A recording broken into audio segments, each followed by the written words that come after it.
Hello, and welcome to the DFS Coach Talk podcast. Today is May 9th. It's a Saturday. It's a weekend day, joined by my good buddy, Santino Caccone. We're here to break down some wonderful Bears action for you guys. The Bears, Santino, I'm excited to talk about them just because I get to get my Ditka Fred Caliendo, Bears on. But how are you doing today, man? How's your day going? It looks like we got a nice day to look forward to over here in Connecticut. But how are we? Doing pretty well. Well, it's kind of crappy out up here. It's a little rainy. It's freezing. But yeah, I'm doing well. Yesterday wasn't bad.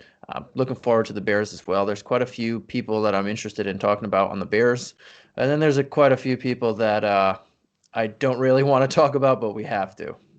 Then that's kind of the theme of this podcast today. We were talking about it a little bit more on air. It feels like we have more bad things to say than good things to say about this team overall. But hey, there's little nuggets that we could take away in all that, I guess, with teams going against the Bears, for DFS, and then possible changes that we might see at the beginning of the season or possibly 3-4 games in. So we do have a lot to talk about. They've had some decent changes in the offseason, especially on their defense, some of the bigger names finding new homes. But just a quick, brief overview. Bears went 8-8 last season.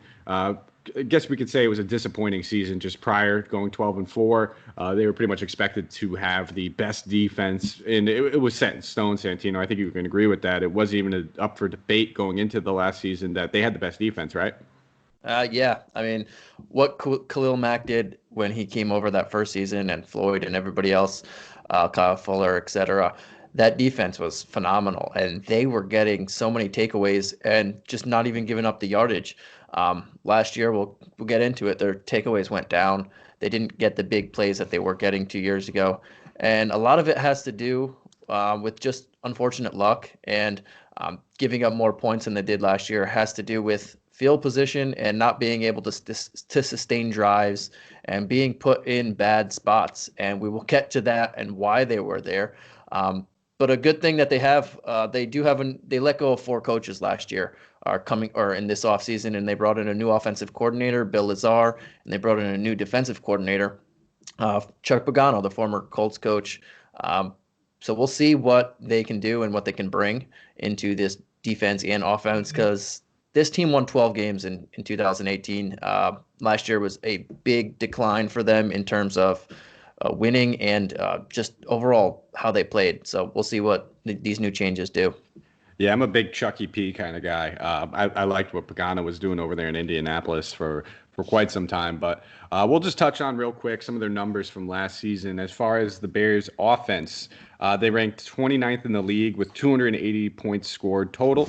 And that, matches just their 29th in total yards with 4,749 total yards. As far as passing goes for them, they ranked 14th in the league in pass attempts, 580. I was actually expecting that to just be somewhat higher, but I think we're both allude to why it is a little bit lower. Passing yards, 3,291, ranked them 25th. Total touchdowns, 20 passing touchdowns, 25th, and 15th in the league in interceptions with 12 thrown. Rushing, 20th in the league with 395 total rushing attempts, 27th in the league with 1,458 total rushing yards, and then 28th in the league in rushing touchdowns, only 8 of those. So that's kind of where their offense stacks up. And the defense a little bit different. I'm sorry, you want to jump in on that? Yeah, just to limit how bad their offense was and how bad they didn't create big plays. 29th in the league in plays for 20 plus yards or more. They only had 39 of those. 28th in the league in first downs. They only had 297 first downs. And literally last in the league with 2 plays over 40 plus yards on the season. So they not only were they not sustaining drives, they weren't generating big plays. And it's just, if you do both of those, you can possibly live without one or the other. But if you can't sustain drives or create big plays, this is what happens. You just have a bad overall offense.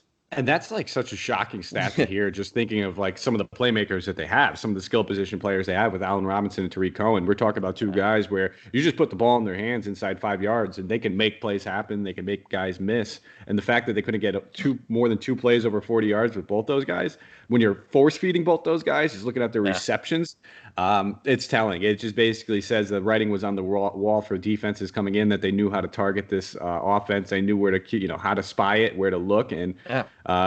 I know I don't want to keep letting the cat out of the bag too early, Yeah, because I know we'll that's get something into that it. we're really enticing to say. But as far as their defensive ranks, a little bit better. They ranked fourth best in total points allowed with 298, eighth best in total yards allowed, 5,186. When it comes to passing defense, 21st best in attempts, 571. I think that just goes to show you that they could not sustain drives. But they were ninth best in total yards allowed through the air, 3,554. And this is a nice stat: 14th best in passing touchdowns. So defensive, they only allowed 17 touchdowns through the air, and most of the damage that they did was probably being allowed on the ground, with 10 total touchdowns allowed on the ground, which ranked 10 total interceptions, 25th. We talked about the takeaways. They struggled with takeaways despite having a pretty good passing defense. And then for rushing, they ranked 15th, allowing 414 rushing attempts, 26th, allowing 1,632 rushing yards, and they ranked 26th, allowing 16 rushing touchdowns. So that's kind of where their Achilles heel was stopping the run. Khalil Mack, always notoriously known for being able to get after the quarterback, and that was primarily his job. I'm sure if he wanted to, ease back on the sack totals, they'd have a little bit better of a linebacker, but he's good at what he does, and he's literally one of the best at getting after quarterback, and that's probably one of the only positives we could say about their total pass rush last season. But so that's the premise of what we were looking at last season when it came to the Bears' 8-8 overall record. A lot of things that we can see that they could improve on. Some things bad luck, some things field position.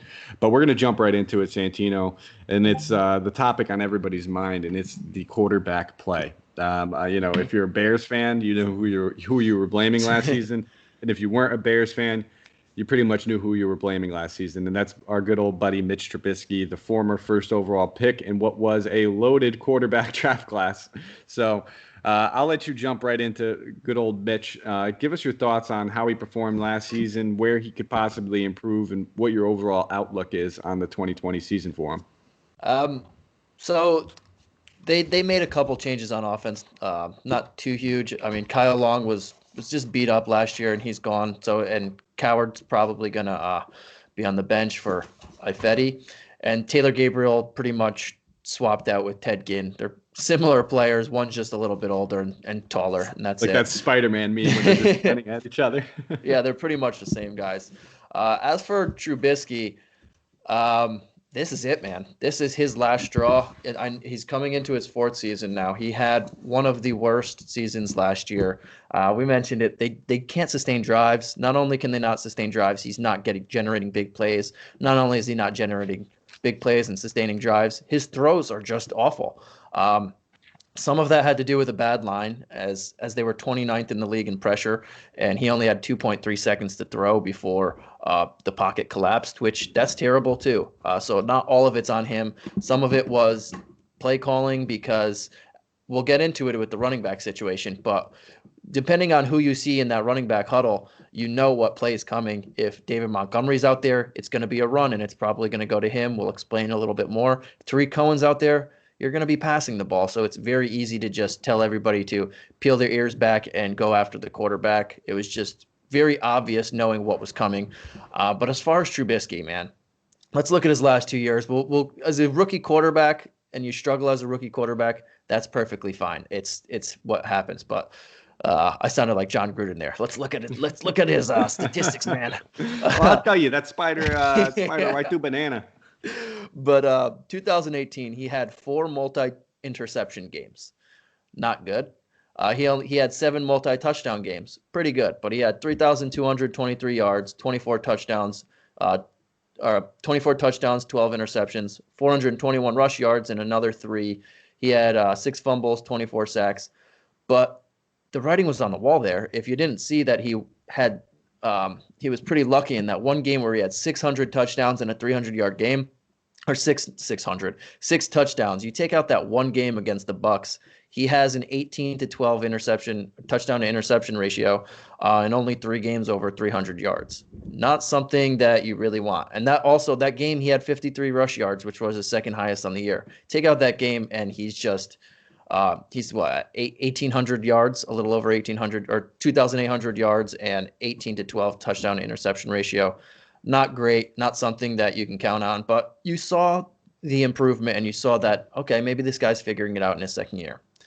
Last year, no. You saw how bad this guy was, and if he doesn't show anything in camp, I can't imagine that they're going to hand him the starting job. I know he's a former first-round pick a couple of years ago, but you traded a fourth-round pick for Nick Foles for a reason. 1, to light a fire under him. 2, if he's not going to improve whatsoever, you have someone to play there. You have a guy who's won a Super Bowl. You have a guy who's been to the playoffs. You have a guy who in 2018 beat this team in the playoffs, the double doink. I love that quote. But you have a guy who knows how to win games. And if Trubisky doesn't show that he can do this in the summer or in the first couple of weeks, if he gets the starting job, I'm assuming it's going to be a quarterback battle. If you don't play Foles, this team is going to be very upset. You're going to lose the locker room continuing to try and play a guy who has a high draft pedigree who's just not doing it. And last year, 2 multi-interception games. He improved on that from 4 to 2. But he had 5 multi-touchdown games, 2 games with over 300 yards. That's very hard. When he was 14th in the league in pass attempts, he only had 2 games over 300 pass yards in today's offense. And 17 touchdowns, 10 interceptions. He did play through a shoulder injury. He dislocated his shoulder, had a torn labrum. But the most telling stat, and I wanted to save it for last, we'll get into his numbers a little bit, but he had 7 games, 7 of 15 games, almost half, where he did not throw a touchdown pass. He did not rush for a touchdown, and he did not throw for a touchdown. If I'm playing DFS, fantasy, real life, whatever, no matter what, if I'm just picking up quarterbacks off the street, I need you to get in the end zone more than half the time. You can't go 7 games without getting your team in the end zone or be responsible or one half of getting the team in the end zone. That's just embarrassing. That's embarrassingly bad, and I'll leave it at that.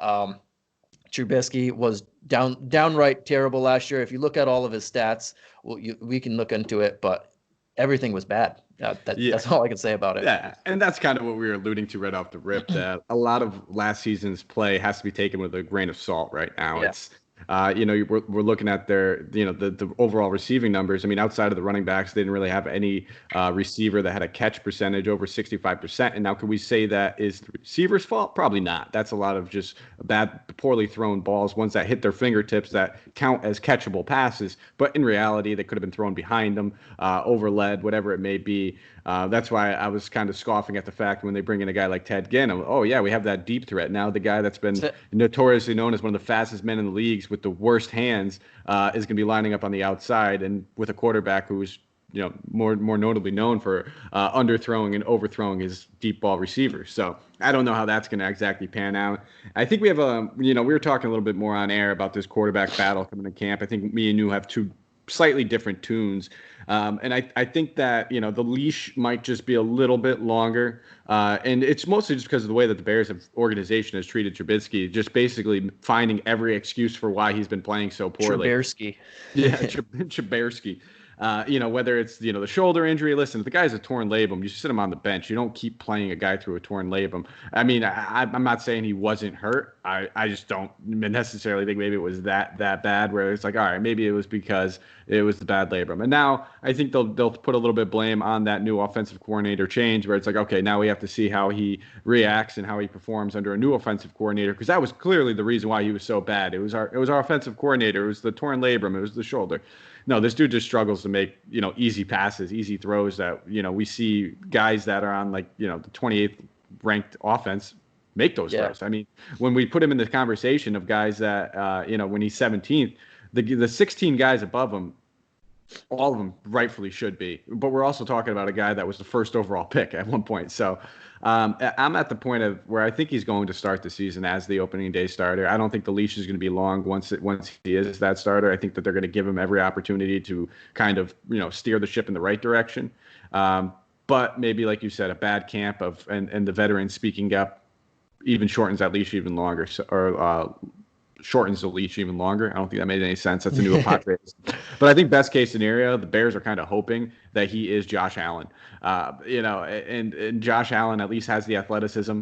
He has the arm strength. Yes, the accuracy is not perfect, but Trubisky doesn't have any of the other intangibles that Josh Allen has right now. And Josh Allen also wasn't playing on a 12-4 team in 2018. So that's the way I look at it. Josh Allen's also not afraid to throw the deep ball. I'll break down a couple things on Mitch Trubisky that just shows how bad he really was. I mean, the 17 touchdowns, he was 28th in the league, and 17 touchdowns in 15 games, but 10 picks in 15 games, that's terrible too.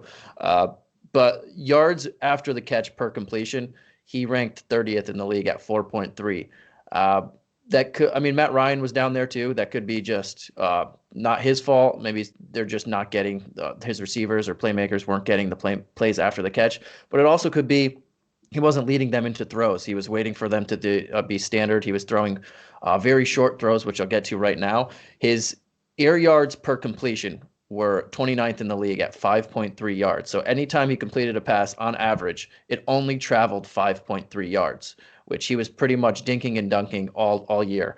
His air yards per pass attempt, which were even worse, 30th at 3.4. So that he wasn't looking down the field whatsoever to anybody. That's why Tariq Cohen had the second most targets on the team, which is pretty embarrassing. And it just goes a little bit even more that he wasn't taking chances. He was just dinking and dunking, and he wasn't finding results. He was getting pressured, and he was getting nervous, and he was just throwing to whoever was closest to him. He wasn't leading his receivers to open areas where they can catch the ball and be dangerous. I mean, you mentioned it, Allen Robinson's dangerous with the ball in his hands. Anthony Miller's a speedster. Tariq Cohen's is dangerous with the ball in his hands. He's shown that on special teams and offense throughout the year. But this guy just wasn't doing it. And bringing in Nick Foles, like you said, is going to light a fire under him. And if it doesn't, then get him out of there. Not only was the offense very predictable, which could explain why Trubisky was so bad, because we know anytime David Montgomery was on the field, it was going to go to him or it was a run play. And anytime Cohen was on the field, it was going to be a pass play, so it was just very easy. But still, you can't live with a guy. Quarterback is the most important position on the team. They have the ball in their hands every single play, even if it's just a handoff. They're controlling the field. Everybody's listening to you in the huddle. You can't have a guy who's the worst player on your team being the most important position on your team. And that's flat out the easiest and most accurate way you can say it. Yeah, and I'm not going to dispute that, but I will play a little devil's advocacy just for the simple. We have to. Let's be real. Yeah, I mean, there's some people that they might be hiding under rocks right now, but there's probably still one or two Trubisky truthers out there who still have his back. So for those guys, I'll speak up just because he didn't have any time. He had zero pass protection. I think they were 29th in the league when it came to, the amount of time he actually had to throw a pass, and it was 2.37 seconds. So a lot of that could be said just because he had Montgomery when he was on the field pass protecting. He's a rookie. We're talking about a guy that, doesn't have a lot of experience in that kind of, that kind of role. And then when the other guy that they had was about a 5'5" speedster scat back. So that wasn't happening. You talked about Long's injuries throughout the year. So, they didn't really go out and make a concerted effort to improve the offensive line in a way that I would like to, as much as I thought they needed to. But could we say that maybe a lot of those errant throws, those bad throws, were just simply because he didn't have enough time in the pocket, coupled with playing with a torn labrum? Or would you just say that he stinks?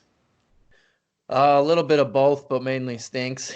I mean, I'm not going to put the entire blame on him, but he's just – you have a defense that this great, you should not be if you can't, all you have to do with a defense like this is sustain drives, keep the ball going, get some points on the board, whether it's field goals, get into the red zone, play the field position game.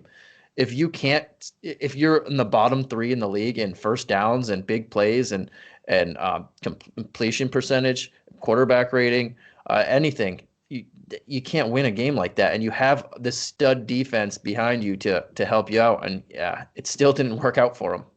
Yeah, I mean, when we talk about inaccuracy quarterbacks, he was 17th in the league when it comes to percentage of his throws that were actually considered on target. 74.5% of his throws were actually considered on target, and that may sound like it's actually pretty good.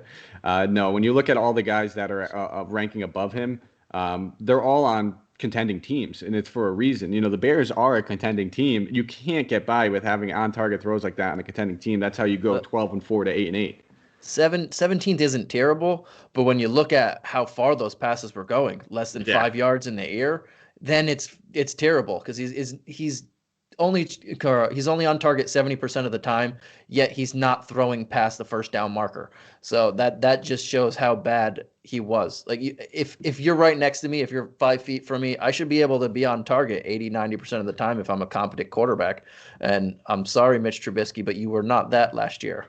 Another little telling stat I have for you. So you're talking about air yards. So his intended air yards last season, Santino, 4,108 intended air yards. Let's just put this into a sample size. I know he may have thrown for the most amount of passing yards last season with Jameis Winston throwing, I think, for over 5,000 yards. Yeah, we're talking about a guy who has, less intended air yards than I would say half the league had in actual passing yards. That's just a little bit of a telling stat that take out his total passing yards. You hit the nail on the head, dude. He's not even trying to throw the ball past 10 yards past the line of scrimmage at this point. I just think that it could have been a product of the system.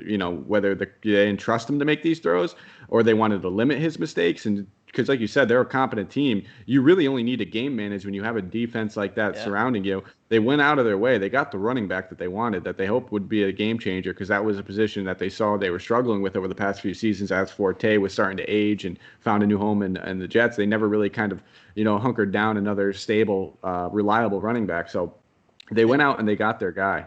And you have 3 receivers. Your top 3 receivers are all deep threats: Miller, Robinson, Gabriel last year. So why isn't he taking those deep shots? But I think we've harped on how bad Trubisky was enough. He's not going to get better. I guess we can move into Nick Foles, the guy that is coming in to either compete or take his job outright. I know we have a little bit different views on this, but it's pretty similar. I mean, they're going to want to give Trubisky the one last chance. It's his final chance if he could show it. It's like the final boss. You only get so many lives in this league. This is it. If you can't show it, now we have a competent quarterback. I know you might mention Chase Daniels for a second on how he did better in his one cameo game than Trubisky did in his 15. But Nick Foles is a definite improvement. He had bad luck last year. He threw a touchdown. He threw a 70-yard touchdown in the first game of the season against the Chiefs and broke his collarbone on that touchdown pass.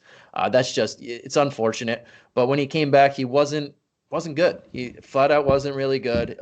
He didn't look right. He didn't look like he was there. He just got kind of thrown into the fire as they were trying to reach the playoff, like one last gasp for a playoff berth. They thought they could do it. But he didn't fit, and it was Minshew mania, so I don't even know why they tried to do it. Minshew was having his way with the Jaguars. But, let me stop you real quick right there because I just want to talk about Minshew. Can you think of, because I have one other recollection in sports where you could just talk about a guy who just came onto the scene out of nowhere, and yes, he was playing well, but it was just sure fan favoritism, and the only other guy in a sport that I can think of is Jeremy Lin. Exactly. That's exactly what's coming to my mind. I can't think of another time where it's like people just rooting for this dude just because it's fun to watch and it's just a great story. I was rooting for him too. It was great to watch, and that mustache and his just whole demeanor was something out of nowhere, and you just didn't expect it. But he was really fun to root for. So was Lin. But yeah, so Foles got hurt.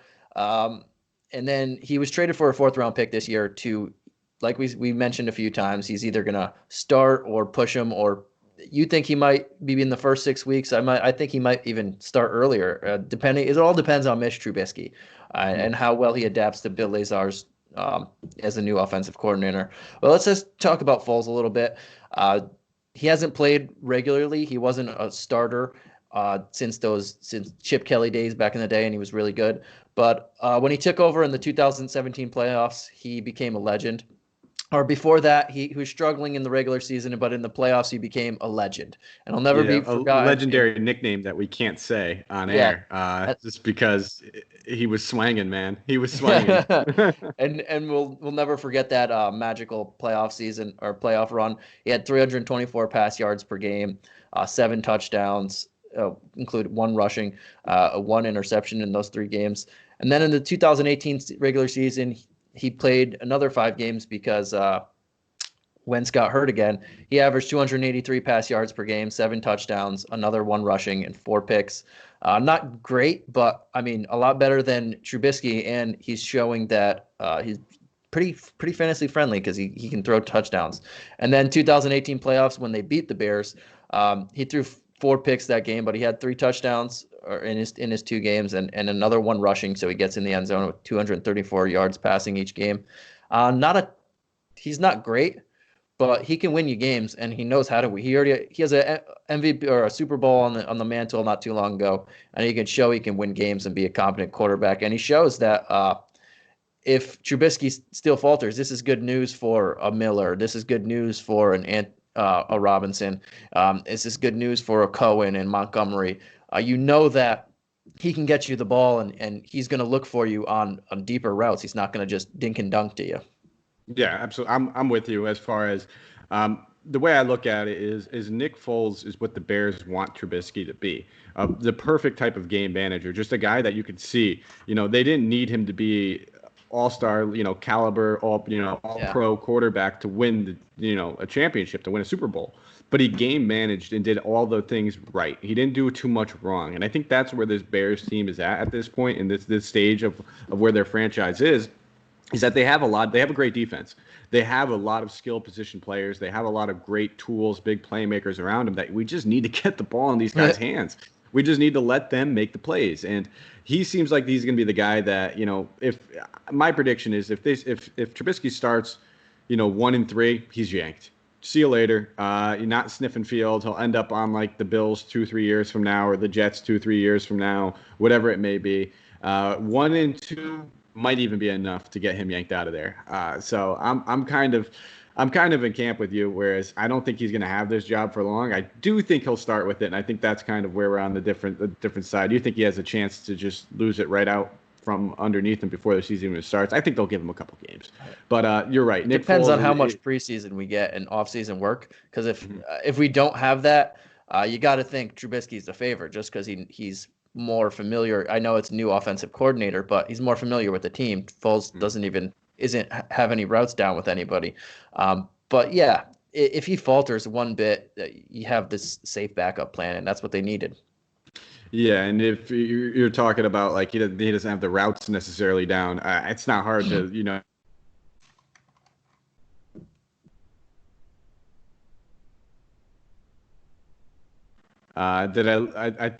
I think I might have lost you for a second real quick, but what I was saying is we're talking about, maybe Foles doesn't have these routes down with his receivers. It's probably not going to take him too long to learn how to throw a quick button hook.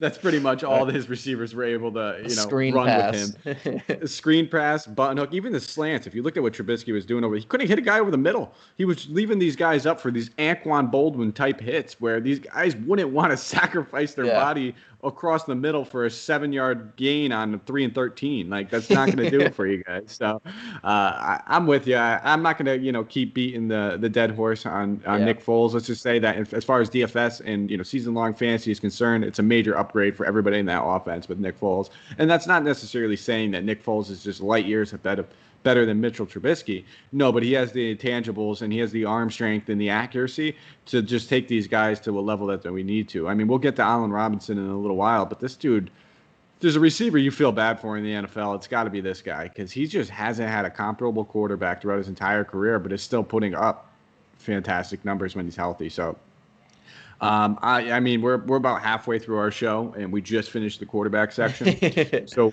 we'll keep it moving. We'll slide right over to running back. I think you said a lot about Nick Foles. That was enough. I don't know if you have any other telling stats that you want, but we had a really small sample size. I mean, pretty much throughout this guy's career so far that we're going off of. But he's done well in the small sample sizes. Yeah, the last sample size was Chip Kelly like 7 years ago. So not too much to go off of. You just know that he knows how to win, and something that Trubisky needs to learn.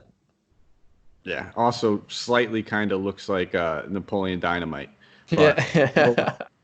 that doesn't have much fantasy implications. So we'll slide over. We've been talking about Montgomery ad nausea so far, just about what he was able to do during his rookie season, and I guess what was expected. I mean, he had a big role to fill. I mean, he came in there pretty much guaranteed a starting job, guaranteed a vast majority of the carries. And I think that's one thing that we can, I guess, take with a grain of salt is going into this season is that he has nobody to really compete for with goal line touches, with these, first and second down touches.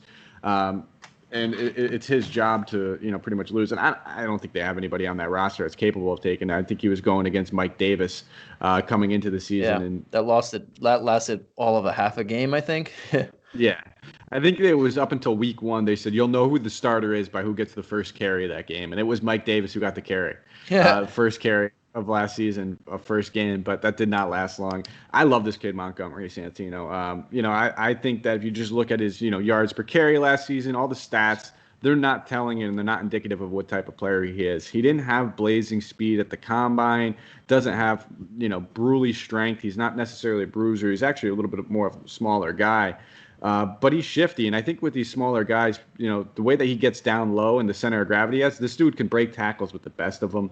But I'll just glance over his stats real quickly. 242 rushing attempts last season for 89 yards with 8 touchdowns, average 3.7 yards per attempt. Only fumbled the ball twice, so it's not like that's a major concern of his, as opposed to when you were talking about a guy like Chris Carson. But that's one telling stat. When nice segue when it comes to broken tackles, he tied Chris Carson with 28 broken tackles. So he was tied in the league. Yeah, tied 7th in the league, but I believe it was actually tied for 3rd because there were so many guys that did have 28 and so many guys that were right there with him, and he did so, and not as many attempts. And we look at the playmaking ability is there for him. It's not like he's going to break into the open field and have that blazing speed to break off these 60 to 80 yard touchdown runs that are great for DFS that we're looking for. But for a guy that should be able to just find his way to 4.2 to 4.4 yards per carry, he seems like he's that type of guy. He's never going to get it done for us in the air, though. We know why. It's not his role. It's not his job. They have Tariq Cohen for a reason. Only 25 receptions on 35 targets for 185 yards and a touchdown, 267 total touches, and he played. And this is what I know you're chomping at the bits to talk about. 57% of the total snaps, but I think the big factor when we look at the Bears is just their play selection and how transparent it is by these snap shares, because basically they're almost splitting carries or splitting snap shares when we look at guys like Cohen and Montgomery. And obviously Montgomery's is probably going to be a little bit more towards 60%, while Cohen's more towards 40%, and that's because Cohen's mostly playing on 3rd downs. But why don't you lead us into Montgomery and exactly what you're expecting from him this season, and maybe possibly how this new change in offensive coordinator could help him? Yeah, I really like Montgomery too. I know he's not going to be, but he's very capable of being a 3-down back. I know you mentioned that he had 25 catches. He has smooth hands for a running back, and he could run pretty good routes.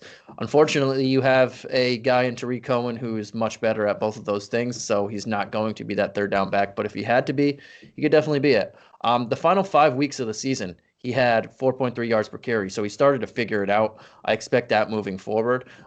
You mentioned the broken tackles. He was 7th in the league in attempts per broken tackle. Every 8.6 rushes he broke a tackle, which was really good. He only averaged a meager 1.6 yards after contact, which as a rookie running back on a bad team, I'll give him the benefit of the doubt there. Well, keep in mind that we were talking about, when he's on the field, the box is probably stacked. It's not easy. Once you hit that linebacker, you're not getting too much further than that anyway. Exactly.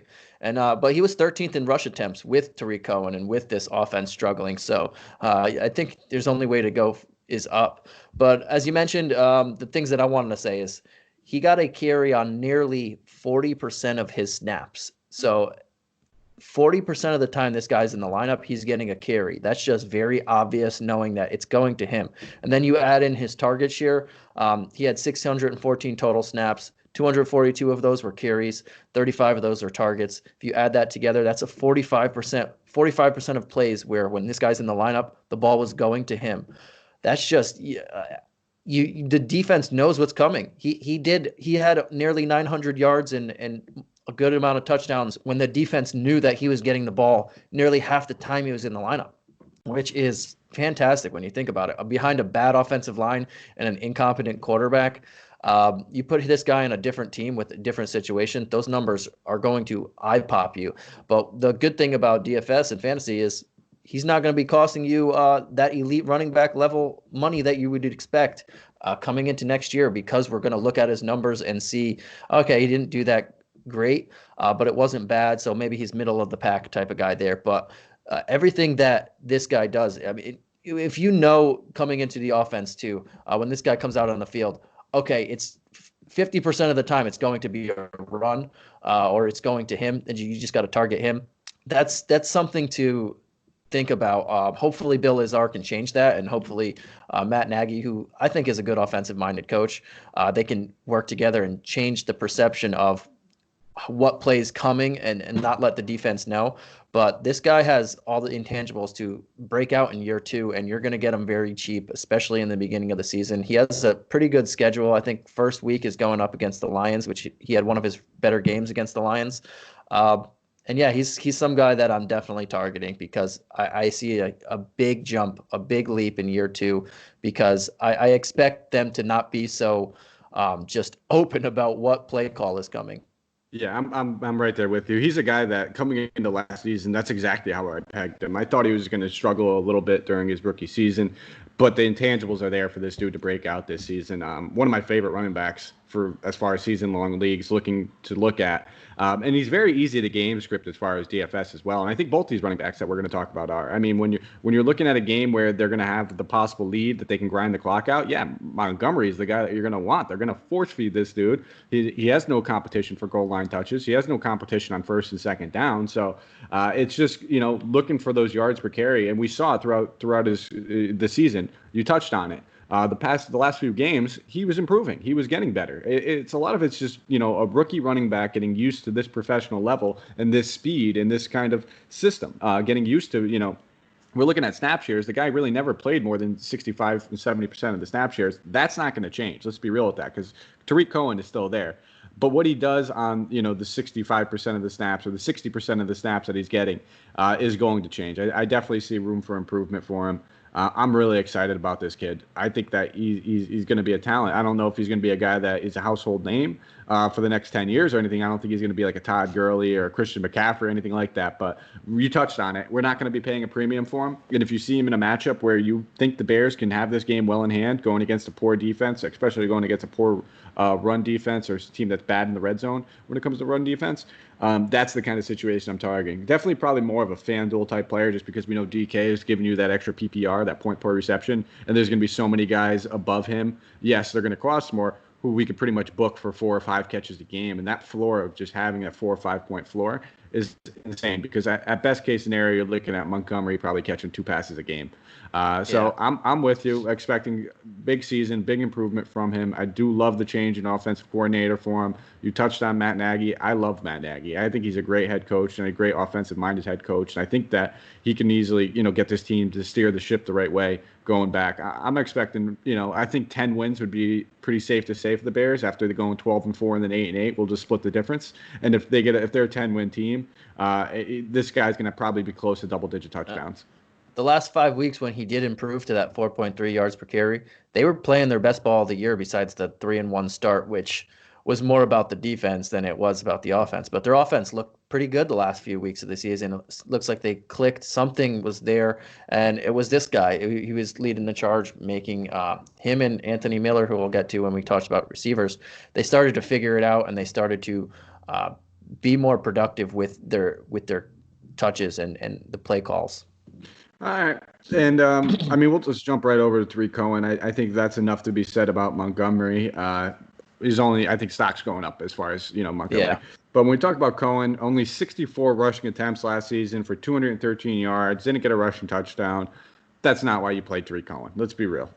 We'd like to see those maybe a little bit more than 64 rushing attempts just for any running back. We're talking about bottom of the barrel backups. So I think Christian McCaffrey's backup running backs had more carries than Cohen did in general. But his yards per carry dropped to 3.3 the first time it was below 4.3 for his career. So it was just a really downright bad year for him rushing the ball. Yeah, and he would get those. He would get once in a while those try to disguise a play, even though they were the most transparent play calling team in the NFL, where it'd be like a 3rd and 10, and all right, let's see Cohen, let's give it to him. They're going to think we're going to throw it to him, but we're going to hand it off to him, and it's not going to go well. We already touched on their run blocking already, but as far as passing, 104 targets, that's insane.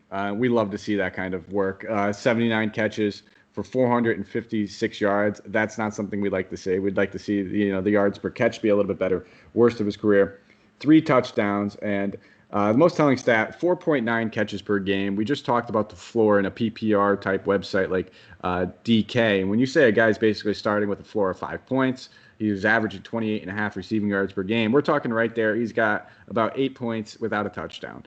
Obviously, we'd like to see the touchdowns go up a little bit, but that's not a bad floor for a guy that you're not paying premium for. And we've already talked about how you can pretty much game script both these guys. If you think they're going to be behind in the game and they're going to be passing more, it's a great spot to target Cohen. So why don't you talk to us about the kind of bounce back season you're expecting from Cohen, coming from a 2018 season to a 2019 season, now going into 2020?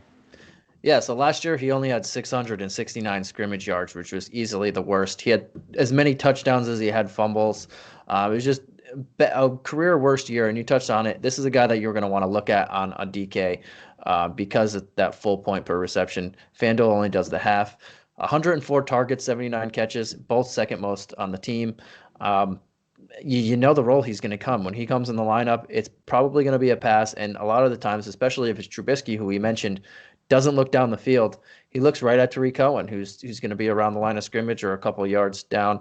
And I expect a lot, 669 yards. That's going to jump up. I would expect another 200 at the very least. This guy's very dangerous with the ball in his hands. He's very dangerous as a punt returner, kick returner whenever he has those opportunities. But it's just he had a bad year. He didn't get those plays in the open field, and he didn't make the most of them for the most part. At the end of the season, when the team started playing better, he started playing better as well. But you can't a pass catching specialist and a very talented scat back, very speedy guy who can break out and break a long one for you. You expect 669 yards to just jump up. 3 touchdowns. That was his career low as well. He can jump. He can get that to 5-6 touchdowns, 800, 900 scrimmage yards. I expect a little bounce back for this guy. And just like Montgomery, he's going to be very cheap in the beginning of the year, and that's when you want to target him the most. I mean, even later in the year, he's not going to be an expensive guy. Like you mentioned, when you think that the run defense that you're going up against is going to be very good, like Vikings. If you're playing the Vikings, who have usually one of the best run defenses in the league, Tariq Cohen he pretty much gets those screen passes, which are kind of runs when how they play it, but you're doing them to the outside, and he has a pretty safe floor in those matchups. Yeah, and you're talking about a guy that has that big playability. The longest reception from scrimmage last season for him, Santino. You might have it right in front of you, but I'm just going to ask you, what would you think it is? I mean, we already talked about how they only had 2 plays over 40 yards. Yeah, and I think I might have been both plays that Anthony Miller had over the 40 yards. I'll say like 26 yards. A little low, 31. You're absolutely right. 31. One of those plays weren't even him. 2 prior seasons, he had a play that was 70 yards from scrimmage as a reception in both of those seasons. So just not even halfway there. And I think that's going to be very telling. We can look at this from a lens as who's his quarterback to at the beginning of the season might be able to help us target him because, I'm expecting if Trubisky is starting that, they're going to want to build this guy confidence. I don't expect the recipe to change any way, shape, or form for him. They're not going to challenge him with making tough throws off the beginning because that's not going to help his confidence if he's not making those throws, if he's, throwing interceptions early. So I would expect this to be like a very limited playbook with Trubisky in there if he's starting, and it's going to be pretty much a recipe for disaster. Once we see Foles kind of come in, and I say come in because I fully expect at some point Nick Foles is the starting quarterback for the Bears. We just don't know when that's going to be. We'll probably see the playbook get expanded a little bit, and that will give Foles maybe a few games into the season to kind of learn that playbook a little bit better. So that's the way I'm looking at it. I'm kind of expecting the running backs to have more of a role, I think, early on as far as, but, smaller play sizes. I wouldn't expect big plays from either one of those guys early on. And then as the season progresses, we could probably see Cohen start to break out some more of these 30-yard receptions, 40-yard receptions. These big plays are going to be more viable. But I'm with you, man. I'm expecting a bounce back year. He's always kind of been a smaller guy that struggled with fumbles. That's not going to change. I think he's got about 10 fumbles in his 3 years in the league so far. So fumble issues are always going to be there for a guy. He takes a big hit at 5'5". The ball's going to come loose once in a while. But, I think pretty much hit the nail on the head with Cohen. There's not much more we can really say about this guy. You touched on his kick and punt returning. That's a great aspect that we know is going to be a little bit of added bonus when you play a guy like Cohen. He always has that breakaway speed where he can easily take one to the house any given day. So all the other numbers down last season. 3.3 yards per attempt rushing. You touched on it. This is his career low. Prior to that, he was a 4.3 and 4.5 the 2 previous season. And even if we look at his catch percentage, 76% last season. Where if we look at the year that he made the Pro Bowl, 78%. So. And even the yards per target, 4.4 last season. The previous lowest was his rookie year at 5, and then his breakout year was 8. So a lot of that's going to have to change if we look to get Tariq Cohen back onto that 2018 season. And, a lot has to change with this entire Bears offense. So I think we can kind of expect that. So we're going to just go right into receivers, Santino, because I know you're dying to talk about some of these guys. One of them we've both been pretty high on. I know you very well for the past 3 years. We're both pretty big Allen Robinson fans, but I'm gonna let you run with this one because I know. Actually, maybe I should talk Allen Robinson because I know you're high on Miller as well. But I'll let you start off with Allen Robinson. Just a freak of nature when we talk about his athleticism. 6'2" guy, 220 pounds. He's almost got that prototypical perfect receiver build that we're looking for. He's got the speed, he's got the size, he's gonna make it happen in the red zone, but he can also be a deep threat. But he's also never had a comparable quarterback. That's the Blake Bortles, man. Oh man, this poor guy the year he put up with Bortles is insane. Imagine if he actually just played with a guy like I don't even want to say anybody elite necessarily, but even give him the guy Joe Flacco. And he'd probably put up another all-pro season. But why don't you take us into what we're kind of expecting from Allen Robinson, especially now with the new offensive coordinator there? Yeah, so with all the struggles that they had last year, this guy still had he put up his second year over 1,000 yards. He had 154 targets. That's what you're going to want to circle and exclamation point, 154 targets. I can only see that going up. 98 catches. He's probably going to be around 90, 100 again. 1,147 yards. You got to see that he's going to get over 1,000 yards again, and 7 touchdowns. The 7 touchdowns are really good. He had 7 double-digit target games. 7 double-digit target games, and a lot of them, 5 of those games. Say that one more time for us. 7 double-digit target games, and 5 of those games came in the last 6 games. When they started playing, I've mentioned the end of the season where they started playing better. A lot of that had to do with feeding Allen Robinson. A lot of it had to do with David Montgomery figuring it out. A lot of it had to do with Taylor Gabriel going down. We'll get to that in a minute with Anthony Miller, but this was his best season since that 1,400-yard Blake Bortles season. We all know 2 years ago, or I don't know how to call it now, maybe it's called 3 years ago, he tore his ACL in that first game. Last year was his first year back from that torn ACL, so sometimes players need to adjust, especially when you have a second-year quarterback who wasn't ready to make him that number one wide receiver anyway. But 2018, he was his first year back. He only played 13 games. He started 12 of them. But he was coming off that torn ACL, and it looked bad. And last year, he looked healthy. His routes were back to very crisp. Yeah, he's a speedster. He's the clear number one wide receiver on this team with that crazy volume. And we mentioned Nagy before and how he's an offensive-minded coach. He's from the Andy Reid tree, and they like their number one receivers. They like people like Allen Robinson, a big physical specimen who can run very fast and can beat you both in the red zone and down the field. But I mean, this is a number one wide receiver type talent, top 15 guy, and you're not going to, as we were going to keep, it's a theme in the Bears because they played so poorly last year. You're not going to pay a premium on this guy. If you can get a guy who can get double-digit targets in almost half of his games, and especially at the end of last season, 5 in the last 6 games, that's someone you want to target, and he's not going to be super expensive for you, and he can get in the end zone. He scored in 7 of the 16 games last year. He's just a very safe option for you, and I only expect improvement. With improvement on offense comes improvement for this guy. I can see another 150 targets, 100 catches, maybe 1,200 yards this year. 7 to 10 touchdowns. I expect a very, very good year from this guy as the clear and cut number one option on this team. I absolutely agree with everything you said. I love Allen Robinson. I've been a huge fan of his for years now, just from a pure talent standpoint. I mean, when you talk about how he can only improve, he's coming off of a career low on yards per reception at 11.7.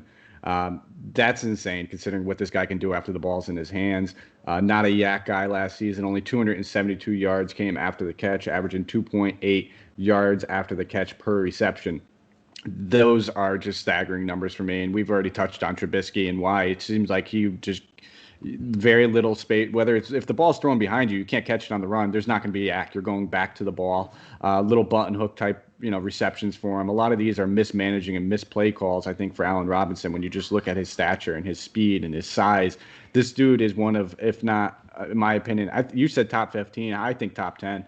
I absolutely love Allen Robinson, and if we just can get his numbers back to where they were, and it's just throwing the ball to him in stride, throwing the ball, not over and under throwing the dude, giving the guy the capability of making a play, and he will make it. I mean, we could be looking at one of those 1,400 yard seasons again if they can actually get the ball in his hands. I mean, his catch percentage, Santino, despite all the career low numbers I just said, was career high last season, and that just to me it says.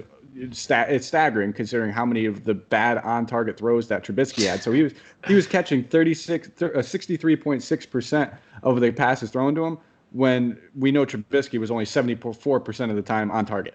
So yeah, there's a lot of room for improvement. 6'2", 220. That's a big unit. I think you and Andrew were just talking about Julio Jones' size and how he's the perfect physical specimen. Allen Robinson is not that much different of a body build compared to Julio Jones. I'm not saying he's Julio Jones. I don't think there is another Julio Jones. I think the closest thing to Julio retired a few years ago with Megatron. But now, just from a physical standpoint, he's right there with him.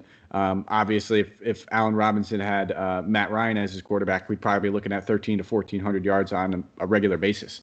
If he's healthy, 10-plus touchdowns. So that's kind of the season I'm anticipating from him, especially if we get the switch of Nick Foles coming in there. We're probably looking at a guy that can easily get double-digit touchdowns. 10 touchdowns, 1,300 to 1,400 yards. I do not think is out of the question. Close to 90 to 100 catches. That's pretty high. I mean, he may not get peppered as much. He's still going to be the go-to number one target. But if they're going to be taking more chances and more deep routes, you got to let these plays develop as they're going on, and he'll probably get a few less targets and receptions. But that's okay. We'll take a few less targets and a few less receptions if we're looking at an extra 250 yards and an extra 2 to 3 touchdowns. I don't know about you. I'm perfectly okay with it. So yeah. He's going to continue to play 94% of the snaps. And I want to get him, especially in DFS, before his price jumps up, because I expect a really good season, just as you mentioned. I don't expect him to be priced among the top 10, 15 wide receivers coming into the league or season, especially if Trubisky's at quarterback. But this guy has the target volume. He has the production. And he's, as we're going to keep saying, he's the clear-cut number one wide receiver. Those guys are the guys you want to target early and often before their price jumps up. Absolutely. I'm with you, especially because we talked about game scripting this Bears team several times already on this show. Regardless if you think they're going to be up or you think they're going to be down, which running back to target. Allen Robinson's the one receiver on this team you could target week in and week out. I mean, obviously, if they're going against a team necessarily like the Patriots, who had one of the best pass defenses last season, you might not want to. But the targets are going to be there for him every single week. It's not a guy that we need to game script. He's a guy that you can get low owned in a bad matchup, and he could still go out there and get 8 catches for 122 yards and a touchdown. That's perfectly capable. He's that type of dude where I don't mind looking at him in bad matchups necessarily because I know I'm going to get him in an extremely low ownership. So I'm with you. Allen Robinson, he's a top 10 receiver for me going into this season. I'm really looking forward to him just building on to that, you touched on it. Injuries have always been a thing for this guy. It's his first healthy season last season since 2016 when he did, dealing with a torn ACL. So sky's the limit for this guy. I'm really high on him. Anthony Miller, we're going to be going right back into him. His 2018 season. Touchdown machine in limited sample size. We all kind of came into this season expecting, obviously that to not, I think he had about 7 touchdowns in 2018, 7 or 8? Yep, 7. Yeah, so I think that's kind of the look I was kind of, panning out for in 2019 with 7 or 8 touchdowns with just more yards, more receptions, more targets, but keeping around that same touchdown. I mean, we can't expect that him and Allen Robinson are going to be double-digit touchdown guys, especially if Trubisky's their quarterback. He threw 17 touchdowns last season. 7 of those went to Allen Robinson. We got to imagine Tariq Cohen's going to get his. They brought over Jimmy Graham. I'm not expecting him to light the world on fire, but we got to be realistic with the expectations that we're going to have for Anthony Miller. So let me hear what you think his expectations are for him as far as yards, touchdowns, everything like that. He had 656 yards last year, and he didn't play a lot. I'll get to that. I expect him to push towards 900 yards this year, 6-7 touchdowns at least. I know you said put realistic expectations on him, but the first 9 games of the season before Taylor Gabriel went down in Week 11, he had 6 games under 60% of the snaps. He only had 2 in the 70s, and that's his high mark in the 70% of snaps. And then when Taylor Gabriel got hurt in Week 11, so from Week 11 to Week 16, because he also got hurt in the last week of the season, so we're not going to count that. He only played 27% of the snaps. So from that 5-6 week stretch from Week 11 to Week 16 when Gabriel got hurt, and he jumped into starting in 2 wide receiver sets now instead of being off the bench, he had averaged 9 targets per game, 5.5 receptions, 72 yards a game, and he scored 2 touchdowns in those 6 games. 3 double-digit target games in those 6 games, and 5 of those 6 games he had over 86% or more snaps on offense. So his numbers when before when he wasn't really playing, he there was a lot of talk about him not knowing how to run routes, getting in his head, doing a lot of different stuff to where the coaches didn't trust him. But then when Gabriel went down, he had to be trusted. He had to get thrown into the fire, and he was averaging 9 targets a game. 50% of the games he was averaging double-digit targets. That sounds a little to me like Allen Robinson. I'm not going to say he's Allen Robinson. I don't expect Allen Robinson numbers, but that sounds like a very, very competent guy to get on the cheap as a number 2 option in this offense. He's about 5'11", 200 pounds, speedster, and a guy who was getting 9 targets a game in those 6 weeks when he was getting that 2 receiver role, 70 yards, and he has upside to score touchdowns. I know he didn't come last year, but he has big playability. That's a guy that I'm looking at a lot, very cheaply, especially if I'm paying up for some of the bigger guys. This is a guy especially in the right matchup. He can beat you downfield. And those 2 40-yard plays that we mentioned that the Bears got, both of them went to Anthony Miller in those last 6 weeks. He's the only guy who had a 40-yard play on this team. He's someone who's looked like he had a really bad season last year. But again, the Bears played their best ball in the last 5-6 weeks of the season, and he was another guy who was part of that reason.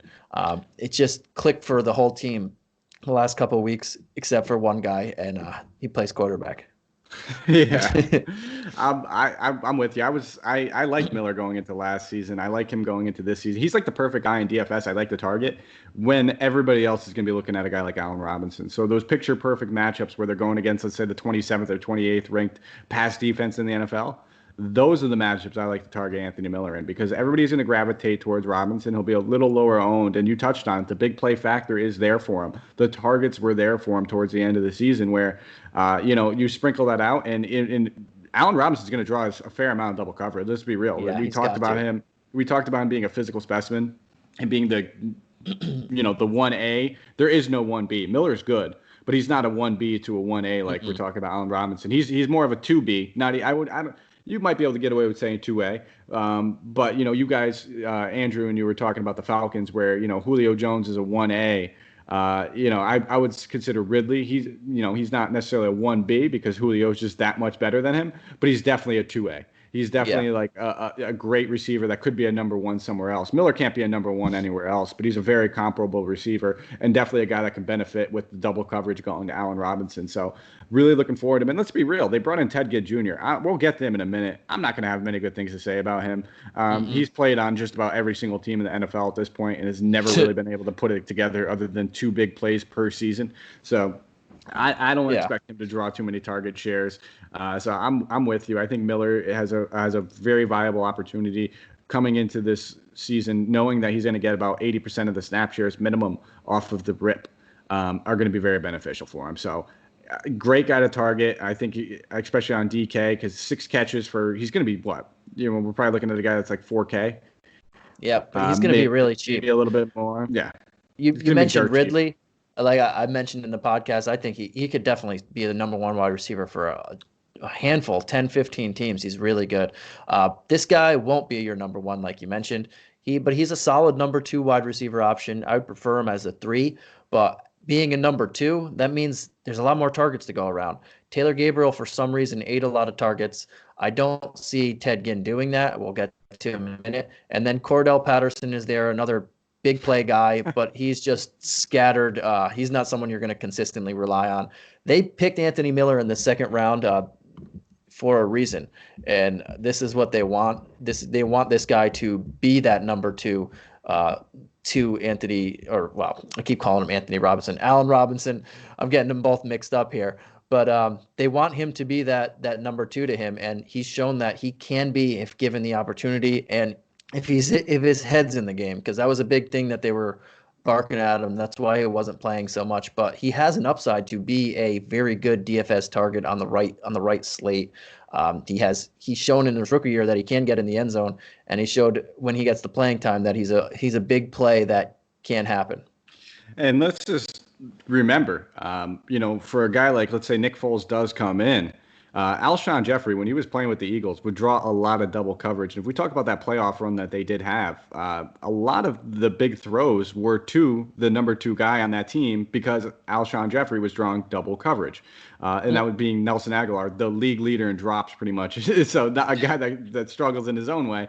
But it goes to show, in my opinion, that Nick Foles will make the right decision at the right time. If there is double coverage, he's not going to force it into that. And Anthony Miller will benefit from a guy like that, as opposed to Trubisky, who at this point just is scared for his life while he's in the pocket, doesn't want to sit there in the pocket, doesn't want to step up in the pocket to make that big throw, and just wants to get the ball out of his hands as fast as possible to his best target, which is one of the things that bothered Allen Robinson the most. It's, I love you throwing me the ball, but if you're going to throw it to me, put it in a spot where I actually have a chance to catch it, and I'm not going to get killed. So yeah.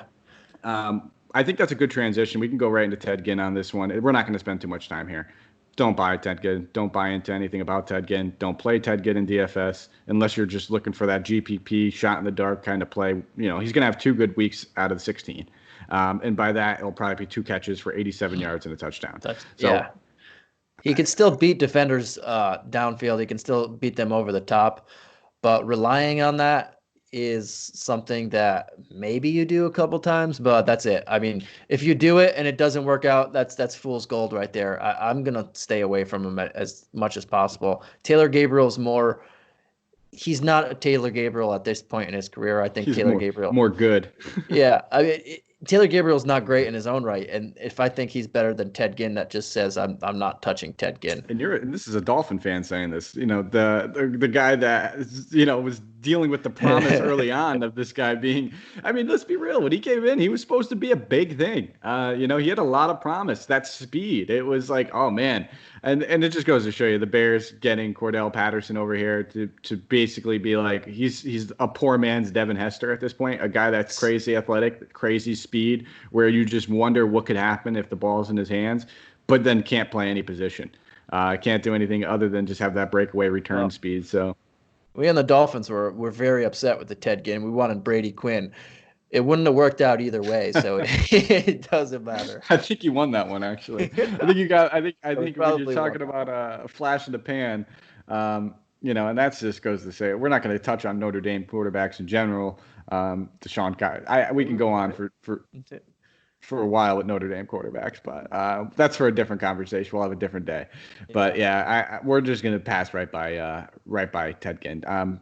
hey, if you want to play him in those GPPs, yeah, play if you're gonna play him week 1 in a GPP, play him every week. You might as well commit to it, playing him every single week in one lineup if that's the case, because that's kind of the logic that you're using when you play a guy like Ted Ginn. Because even he could be as open as possible. He doesn't have a quarterback that's probably going to throw it to him, and he doesn't have hands that could probably catch it. So I'm willing to just kind of let somebody else make the mistake on playing him week in and week out. And just, hey, when he has that one big catch, I'll take it to the chin. I'm sure there's 7 other guys that week that did the same exact thing.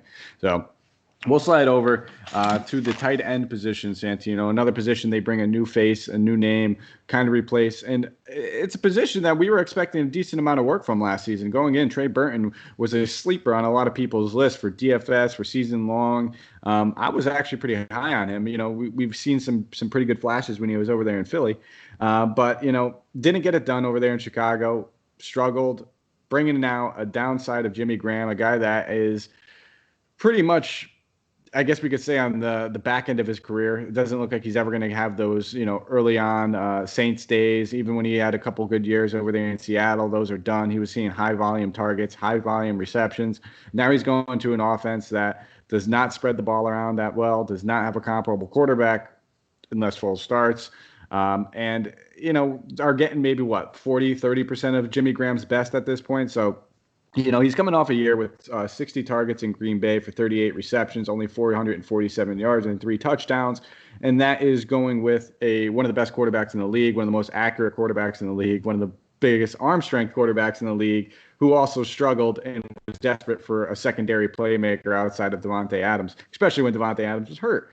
So I don't know. I don't know what we can really expect from Jimmy Graham this season. Outside of, just a very, very cheap DFS option in the right matchups, he's not a guy that I'm necessarily gravitating towards. Not looking at him in season-long leagues. I think there's just 3 or 4 other guys. I keep talking about that show that you and Andrew did. Give me Hayden Hurst over him any day of the week. I'd be more than happy to take a guy like that over Jimmy Graham just for pure upside and pure athleticism. But let me hear what your thoughts on Jimmy Graham. I'm kind of looking at him almost like Ted Ginn, though. Like, I'm not going to have much to do with him. Not as bullish as you, but they do start 2 tight ends a lot, and their second round pick in this year was their first pick of the draft was a tight end. So we'll see how that happens. And Demetrius Harris is there; he's going to get some snaps. It's very hard for them to have too many guys DFS worthy in the pass game when the pass game was just a train wreck last year. So I'm not totally high on him, but I think he'll start over Cole Kmet.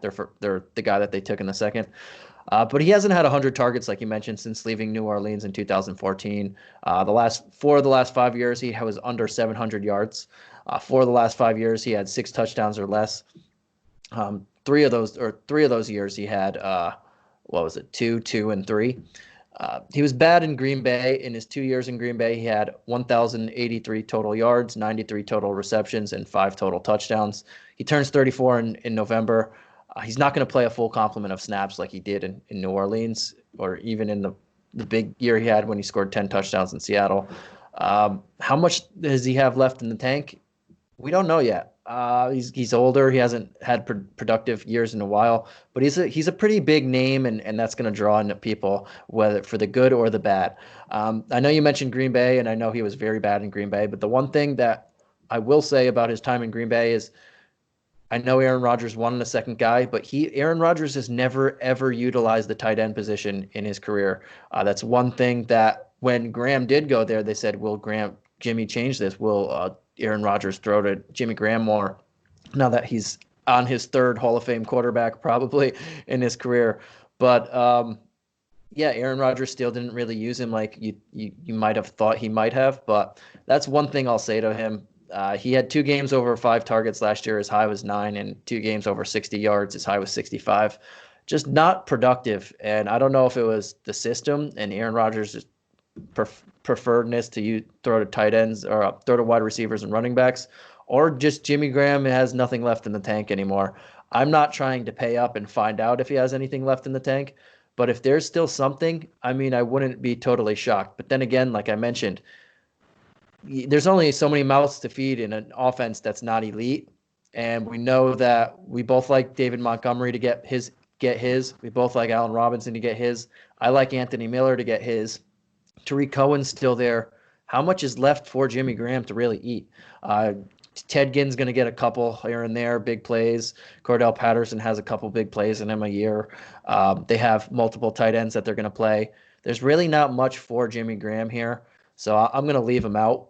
But, I mean, he's some guy that if he shows a good connection with Foles or Trubisky, that maybe I'll squeeze him in a tightrope when I have no money left over and I have to squeeze a tight end in. But for the 90% of the time, I'm going to leave him out there.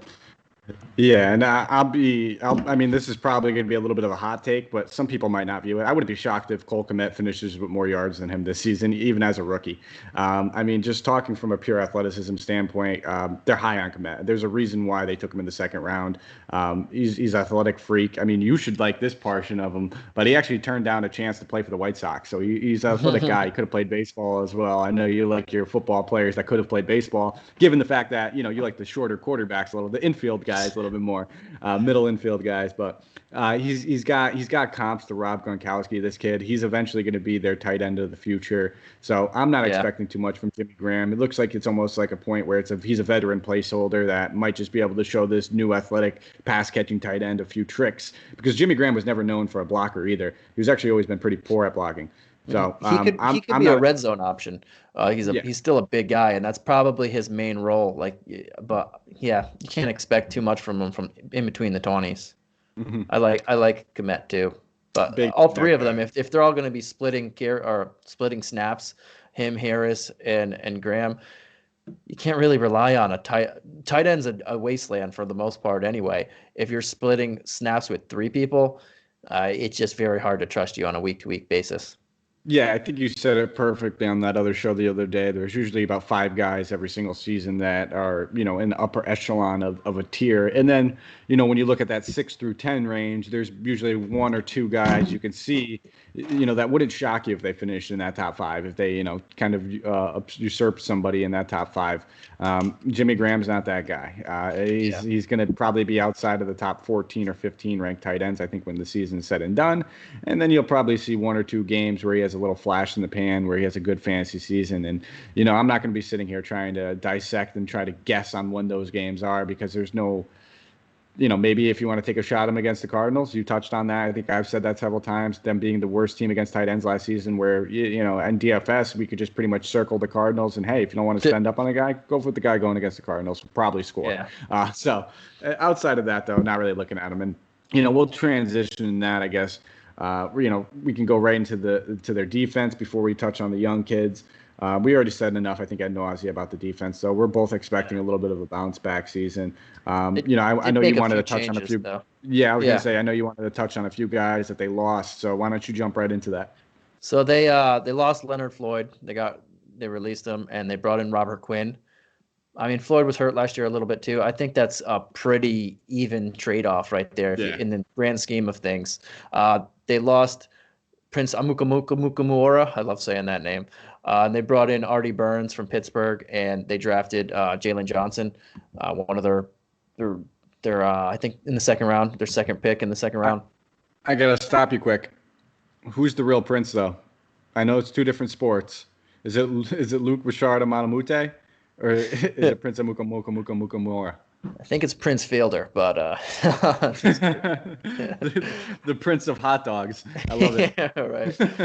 But I think that's Artie Burns is not bad, and if the kid Johnson can come in and play, that's not a terrible trade-off. I still think Prince a little bit better, but it's not too far of it. It's kind of like Robert Quinn and Floyd. I think it's a pretty even trade-off there. But the biggest loss for them is they lost Clinton Dix. I just wanted to say it like that. They lost Clinton Dix, and now Deion Bush, their young guy, is going to have to step into that role. But Clinton Dix is one of the better safeties in the league, wherever he's been, and that's probably the biggest downgrade that they have on the team. We saw Trey Burton flip to multiple tight ends. Taylor Gabriel flip to an older version of himself. Kyle Long and Coward are probably a Fetty now, which is an upgrade. Floyd to Quinn, Amukamara to them. Clinton Dix is probably the biggest loss that they had this year. And we'll see if that keeps their elite or defense intact in the passing game. But, I mean, they still have Kyle Fuller. They still have They still have Khalil Mack, and they still have other superstars where this is not a defense that I want to actively target. Yeah, no, they're not. It's going to be a very matchup dependent. We talked about their secondary being their strong focal point of their defense last season, and definitely losing Clinton Dixon. Like you said, they didn't really replace him in the draft. They didn't go out there and take a safety in the draft.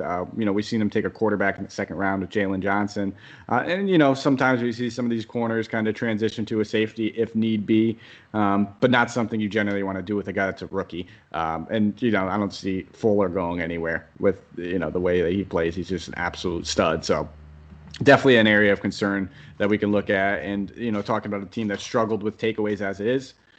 Safeties are usually one of the guys that we're looking to kind of come up with at least 3 to 4 interceptions per season. So that's definitely going to be an area of concern for him. But it's going to be very matchup dependent for me. I'm expecting their defense to definitely take a turnaround from last season, but I don't think we're going to go back to 2018 where they went 12-4. That's why I think when we look at this Bears expectations coming in this season, I think 10-6, maybe 9-7 is exactly where I have them placed, and I think that's a very realistic expectation, just because they're right in the middle from that 12-4 season. Yeah. When we look at their offense and their defense, it's right there. A little bit of a step down, but it's not terrible. We're not talking about the Panthers like I was the other day. Their linebackers are really good. Then they have that number one cornerback, Akeem Hicks in the middle. It's a very good defense that you don't want to actively target, but if you have to, you're not going to be intimidated to go against them like you were a couple years ago. Where would you rank their defense? So we had them, let's say, going into 2019, they were ranked 1. Let's be real. I don't care who you are. You probably weren't going out on a limb to say the Bears weren't the best ranked defense. So I think going into this season, they're obviously not going to be ranked 1. But do you think 10. They're top 10? Yeah, I was going to say probably right around that 8 to 11. Khalil Mack can disrupt the entire offense by himself. They still have Danny Trevathan, Roquan Smith. We mentioned Robert Quinn, Akeem Hicks, Kyle Fuller, Eddie Jackson. Artie Burns isn't bad. This is still a very star-studded defense, and then they drafted. We'll get to their draft picks, but Trevis Gibson, I think he might start at D end. He's an upgrade there. This is still a very good defense. It's not the superstar defense that was running over everybody in the league when the Raiders were getting made fun of with that Khalil Mack trade, but it's still a defense that I really don't want to target unless I have to, and unless it's just okay, I can't pass up this guy right here. You can still probably run on them, like we mentioned. They gave up a lot of rushing touchdowns, maybe more passing because Clinton Dix isn't there, and he's one of their big play guys, but it's still not a defense that I'm going to actively want to go against unless I see them just fall off the face of the earth in the first couple of weeks. And then I say, okay, maybe we can't attack them like this. Absolutely. And we've seen that throughout the years that, everybody has a chain link in their armor that's a little bit weaker. Areas that we could focus on. You might have one of the top defenses, but there's usually, whether it's one corner that you could pick on, whoever it may be. And that may be the option that we take with the Bears, because we know Fuller is still going to be lights out and he's going to be shuts out. There's no doubt about it. Whoever he's on is going to have a tough day generally. So looking on the other side of the ball, looking at a rookie, looking at another guy might be the way that we can kind of attack this Bears defense. And I think that's probably the route I'm going to take, is maybe looking at the number 2 receiver going against the Bears. Maybe your Anthony Miller-esque type receiver going against the Bears. Maybe it's Calvin Ridley going against the Bears, whatever it is like that. Slot Those receiver are the types of guys. Against Buster Screen. Mm-hmm. That's a great call. Absolute great call. Especially if you're looking at a team like, the Rams, that they can get away with the way that they use like their slots and stuff like that. So I'm really looking forward to talking about their 2020 draft, and it's simply because I think a lot of people were kind of shocked. And I don't know, I wanted to take your take. Are you a little shocked that they went in there with 2 second-round picks? I was actually anticipating that they were going to trade up just to kind of get into that first round, but they didn't. They were happy with where they were. We've already talked about Cole Kmet, so we won't beat him to a dead horse. But, Chris Sims compared this dude to Gronkowski. There's a lot of comps to Gronkowski. They're expecting big things from him. He's athletic. Probably not going to have an immediate overall great impact, but a guy that we'll probably be talking about at this time next season that we're pretty excited about. So we'll go into Jalen Johnson, cornerback out of Utah. What are your thoughts on him? Immediate impact player, or we're probably going to see him more as a depth type of guy? I like this kid, but Again, they have Kyle Fuller's locked in right there. They brought in Artie Burns, and they have Buster Screen, who's all right. So I see him being either the third or fourth corner. Maybe at one point he could overtake Artie Burns, but they don't need him this year to be that number one corner. They don't even need him to be the number two corner. We'll see if he's good in the slot. He could take that number three job, or it's pretty much a starting job now, the slot cornerback in today's day and age. So I think he's going to play fairly consistently. You need at least four corners to be a very good pass defense. But yeah, I think this kid's good. They just don't need him to be a superstar in year one. Yeah, absolutely, and that was kind of my take going on to him. You usually see a lot of those second, third round. If you're starting a corner, you're taking them in the first round. That's generally been the take. Like the first round corners are the guys that we see be the immediate impact. Otherwise, we see these other guys just be that depth position.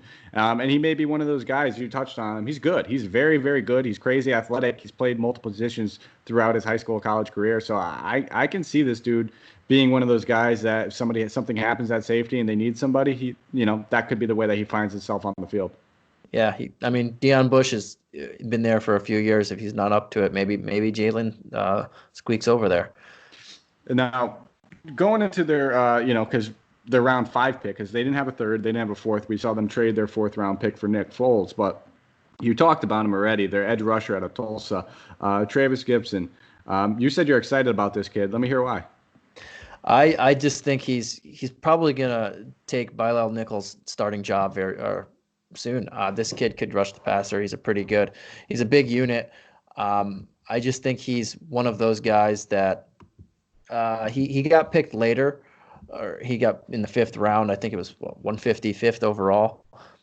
He's just a guy that I think will mesh well with this defense. And to do what he needs to do. I mean, there's superstar linebackers all over the place. I mean, not a superstar, but Barkevius Mingo is not even going to start on this team, and former first rounder. I think he's going to fit very well, Gibson, in this team. And you're next to Eddie Goldman, Akeem Hicks, Khalil Mack. You're going to be like one-on-one. They're going to have to put 2 people on Mack for the most part. Hakeem Nicks is a beast in the middle.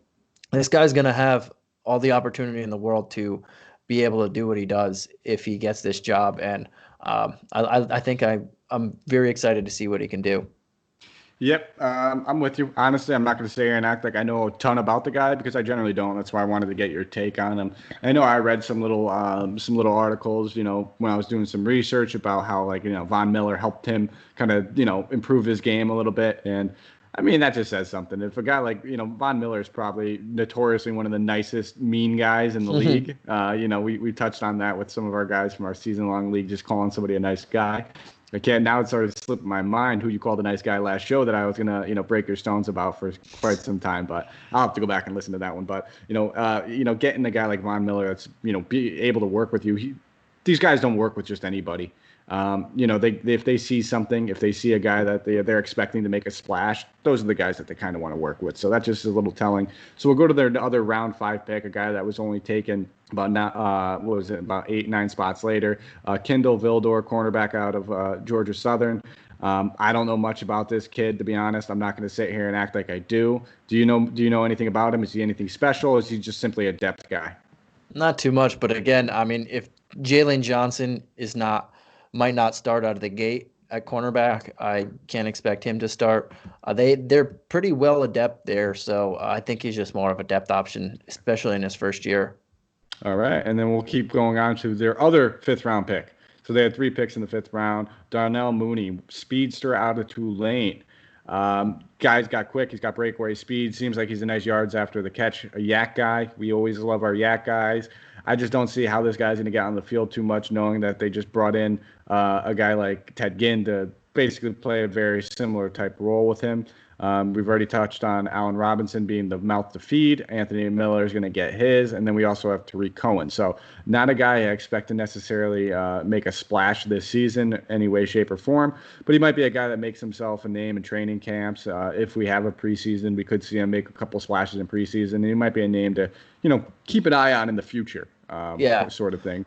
I wouldn't be surprised if he took Ginn or Patterson's job. I'm assuming not right out of the gate because it's the veteran veteran way. But this guy is explosive. He was explosive in college. One thing he did, pretty much like a Ted Ginn, he struggled with drops, but he can turn short throws into touchdowns like few others did in college. Quite a few big plays. But again, there's not enough mouths to feed on an offense that's not great. So it's very hard to look at depth options on an offense when they're not going to be among the league leaders in scoring. Yeah, you could take a look at some of these other guys like on teams. If we're talking about the Packers with a high-powered offense, or talking about the Saints with a high-powered offense, and the Chiefs, for instance. Like we see guys like Mecole Hardman. That if you were coming into the season, were you expecting Mecole Hardman to be a big part of this offense? Some people would have said, yeah, I expect to make some big plays, but he really came out and showed that just being like a third or fourth option on a high-powered offense, you could still be an effective DFS and season-long provider for fantasy. So. This isn't one of those types of offenses, is what we're getting at here, guys. It's not. They have too many mouths to feed where somebody's going to have. Yeah.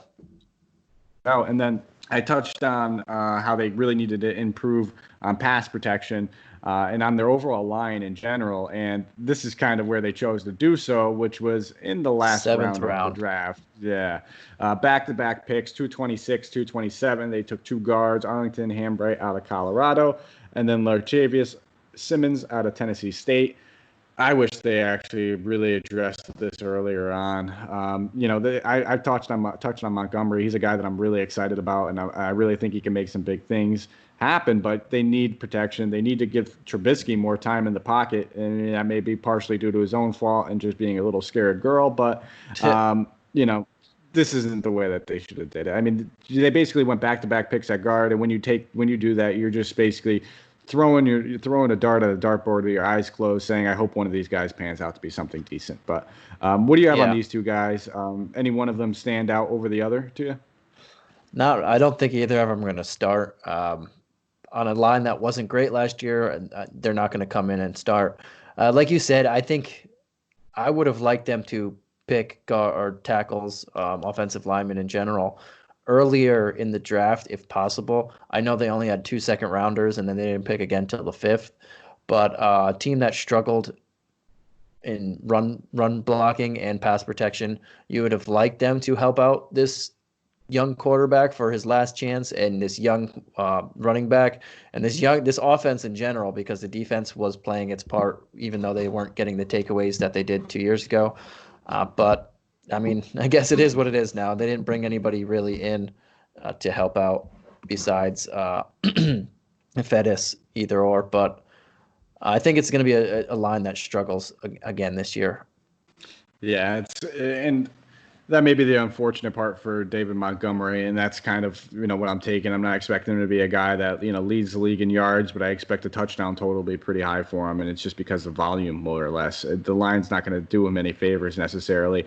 He's going to have to kind of make stuff happen for his own, and it's not easy when you're a guy that has 4.6 40 speed. He's not that breakaway guy. He's used to just making good solid cuts, reading the hole very well, and just being a good running back himself, not relying on athleticism, which is good long term. That's what we're looking for. I mean, we've seen some of the best running backs of all time not be guys that ran 4.2s or 4.3s, but necessarily guys that ran like a 4.5. So, it's tough. One thing, Bill Lazar has shown that he can create really, really good top 10 rushing offenses in this league with the way that he run blocks and the schemes that he uses. So, I mean, if he can work with these guys and improve on that, it just only helps David Montgomery from that aspect. Yeah, and I'm with you. I kind of, I would have rather them seen you take. This was a loaded offensive line class. I mean, let's be real. It was loaded. They could have gotten a guy, where they took Jalen Johnson, 50th overall, that had a first-round grade. That was like a guy that slipped, or a guy that could have arguably been taken, top 20th, top 24th, whatever it may be. And they opted to take 2 corners before they even took a first guard. And that's basically saying to me, like, okay, let's let Trubisky get killed so we have the excuse that we can just get him out of there anyway, because I think that's where the front office is kind of looking. But, I mean, that's it, man. That's it. That's the Bears. The Bears broken down. So fun to say, man. I love Caliendo. All of his skits that we talked about Gruden already. He's such a tease. John Maddens are hilarious. The guy's a genius. Tell you what, man. But that's all we got for you guys right there. So I think we did a pretty good job. Quick little snapshot. If you're just, fast forwarding to the last 5 minutes of the podcast, 3 or 4 guys we're going to really be targeting in DFS, depending on the matchups, as far as, run schemes, passing schemes, if they're going to be trailing, if they're going to be ahead, is going to be the main indication of who we're targeting on this team. Allen Robinson's an absolute stud. Mitchell Trubisky stinks.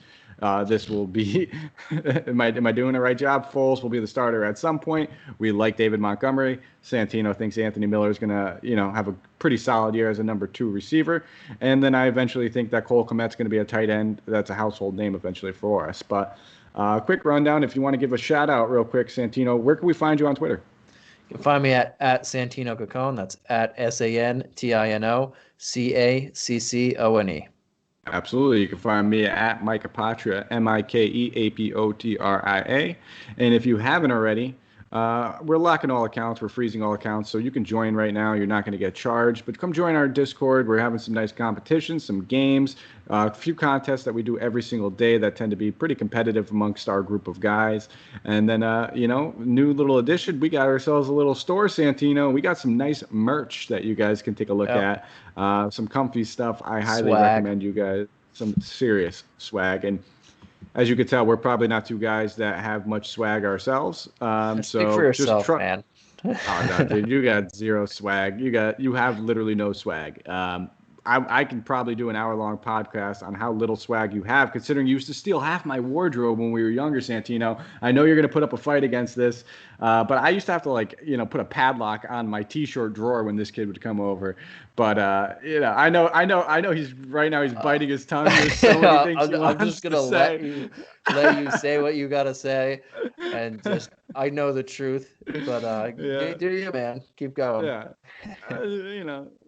we'll leave the truth. We'll leave the truth for our listeners to, imagine and guess with. But I let's be real. I know what you want to say. So, but that's all we really have for you guys. I mean, we'll be back tomorrow. I'll be back on with my good buddy Shane breaking down the Vikings. Really excited to talk about the Vikings. One of my favorite teams. I always called them kind of my secondary favorite team because before I was really a Panther fan, I was a Randy Moss fan, and he was one of my favorite players to watch growing up. So I used to always love watching Chris Carter, Randy Moss, Dante Culpepper. Excited to talk about the new team tomorrow. Santino's falling asleep over there on me. So we will let you guys get out of here. We really do appreciate it if you guys can give us a thumbs up, a rating, a review. Anywhere podcasts can be listened and found, and even video now that we're doing this over there on YouTube. Hit that subscribe button. You can get a little alert every time we put out a podcast. So we greatly appreciate that. And then if you guys can hit us up on iTunes with a nice 5 stars, that means a lot to us as well. It lets us know where we can improve and what we're doing right, so we can keep doing it right for you guys. I'm sure we'll kind of get a few in there, probably saying 1 star, tell Santino to cut that man bun. That comes with the territory. We understand that. But if there's something that we could get better at, we want to know. That's all we have for you, Santino. Anything you'd like to leave us on? I know that you're probably – I had to take my jabs at the end right before we were getting off air because I knew that you got plenty of ammo to come back at me with. Yeah, no, I'm a gentleman, so I'm not gonna come back at you. But remember the charity Mamba on 3. It's Coach's favorite charity.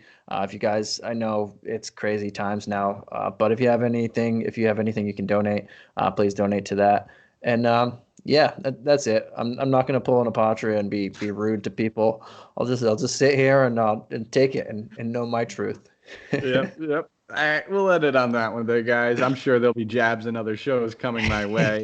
And that's why I'm getting them out now, because I know Santino does. I usually do my shows mostly on the weekend because of my weekday work schedule. So there's plenty of opportunities for him to take shots at me during the week. So I got to get him in on the weekend. But that's all we have for you guys. Thank you for listening. Again, I'll be back with Shane tomorrow to break down some Vikings. As always, guys, stay safe. Let's, hunker down and get through this all together. Mamba on 3, and Mamba Vitality has been kind of getting us through with DFS Coach Talk. So, I forgot the biggest portion of our news, Santino. We're providing KBO lineups, and we've been pretty successful over here. Santino being a major force in that, Andrew, and then Coach kind of leading the charge on our KBO lineups. So, we are providing them, and as of right now, you can join and get those KBO lineups for free.